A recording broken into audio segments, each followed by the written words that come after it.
ndebera noneho wa munyabukungu ari kuvanga ibya Kayizari n'iby'Uwiteka na ku isabato nziza, umunsi w'umunezero.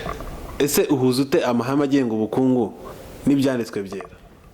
Erega n'ubundi ntabwo byagahabanye, kuko ayo mahame urimo kuvuga agenga ubukungu, yaba ubutegetsi, imibereho rusange, n'ubundi yakabaye ashingiye ku mahame y'ibyanditswe byahumetswe, kubera ko ubuzima bwacu bushingiye kuri ibyo byanditswe, kandi icyo cyanditswe, ibyanditswe byera biri muri iki gitabo biba bikubiyemo amahame yose dushobora kugenderaho kandi tukitwara neza. Guhabana nabyo bikitwa gucumura.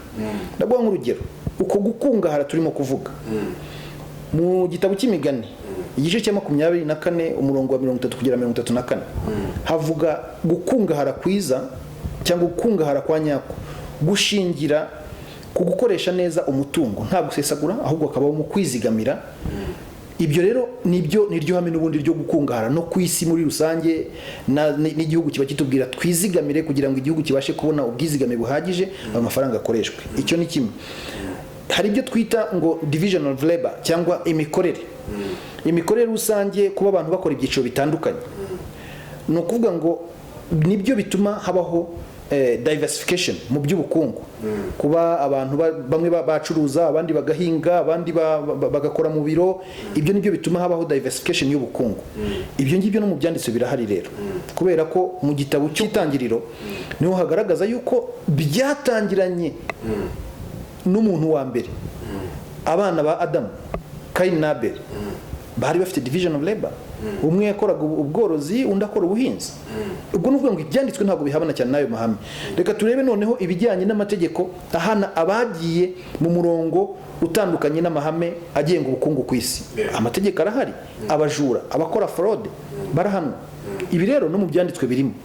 Ibyanditswe byera bitwereka yuko nko mu bijyanye n'ubujura, igitabo cyo Kuva igice cya 20 umurongo wa 15 batubwira neza ibijyanye n'ubujura n'ibihano bigenewe abajura. Ndetse bikagera nko mu gitabo cya Luka 18 igice cya 18 umurongo wa 20.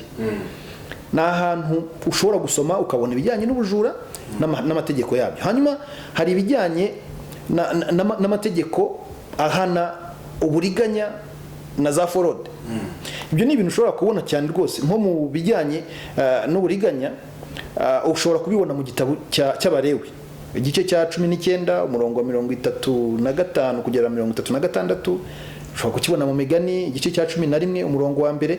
Ni ibintu ushobora kubonamo ibice bigenda bigaragaza ibijyanye na forode n'uburiganya n'uburyo bihanwa mu byanditswe byera, kandi ibyo no mu mategeko y'isi tugenderamo. Ayo mategeko arahari, aranahana. Uzibeshye ukore forode urebe ibyo bita RPD yo muri Rwanda Revenue kugeraho ako kanya bagahita bagufungira, ndetse n'amategeko y'igihugu akaguhana. Abiba umuriro urabizi nabo barahanwa, abambutse ibicuruzwa byambukiranya imipaka mu nzira z'amagendo barahanwa. Mu mategeko y'isi ntabwo habanye cyane n'amategeko ari muri Bible, kandi mu gihe cyose bihabanye biba ari ugucumura. Muri iki cyanditswe cyera nsoze nkubwira ko harimo naho bavuga ko gufata inyungu y'ikirenga bitemewe. Uzasome uzabona ubwenge. Ndagushimiye cyane. Uzakungahara, urakoze.